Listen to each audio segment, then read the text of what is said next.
Proportionality. We constantly hear that Israel is responding disproportionately. But what is the moral basis for this idea, and how would you even measure it? Perhaps, if Hamas shoots rockets into random Israeli towns, the IDF should respond by shooting rockets into Palestinian towns?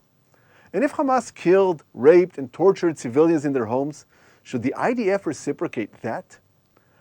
Let's break down this argument. When we seek proportionality, we're actually thinking within the moral framework of revenge, an eye for an eye.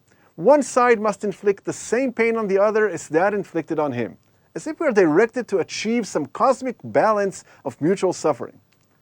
But the truth is, we're not at all in the business of revenge. The relevant moral model that we should have in mind is that of self-defense. You see, Hamas declares repeatedly that it desires to kill all Jews in Israel. And in the recent massacre, it quite clearly demonstrated that it puts its guns where its mouth is. So now Israel wishes, actually it does not just wish, it is obligated to defend its civilians from Hamas.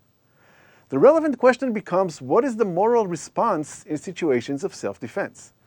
And the answer has nothing to do with proportionality. It's all about deterrence.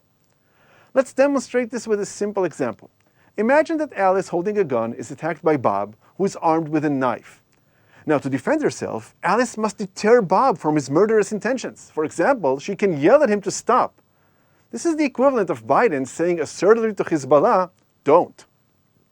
If Bob is deterred, then the threat has been removed. We're done. Alice can rest. In fact, Alice must rest, because her defense has successfully reached its goal. But what if Bob continues to run towards her with his knife? Well, then Alice needs to up her game and maybe expose her gun to further deter Bob, just like the US is doing by mobilizing warships to the region. And again, if Bob puts his knife down, Alice's deterrence is achieved and the self-defense situation is diffused. But if Bob persists, well, if Alice is pushed to the corner and at some point she has no choice, she will eventually shoot Bob in self-defense. Now, would you consider Alice's response proportional? Of course not. Bob had a knife, she had a gun. Where's the proportion in that? In fact, the proportionality advocates can even go further.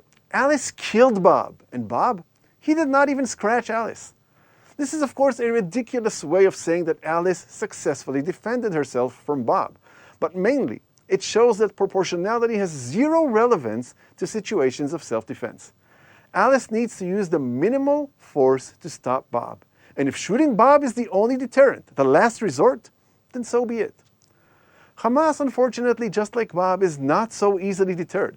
Israel has already shouted stop, shown its guns, but the organization is not caving in. And here is the crucial point.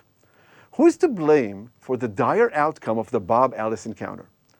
From a moral perspective, it is not the one who started it, nor is it the one who is more powerful. It is the one who holds the power to de-escalate the situation.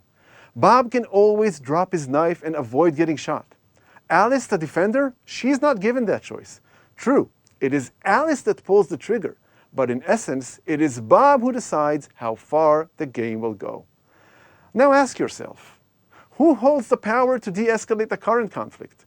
What if Hamas puts down their knife? What if they rebuke their plans to kill all the Jews of Israel, release the hostages, declare that they will now invest in the civil development of Gaza, and cease to ever attack Israel? This will put an end to the threat, and consequently also to the Palestinians suffering from Israel's defense. But now, just ask yourself, what will happen if Israel is going to be the first to put down its guns?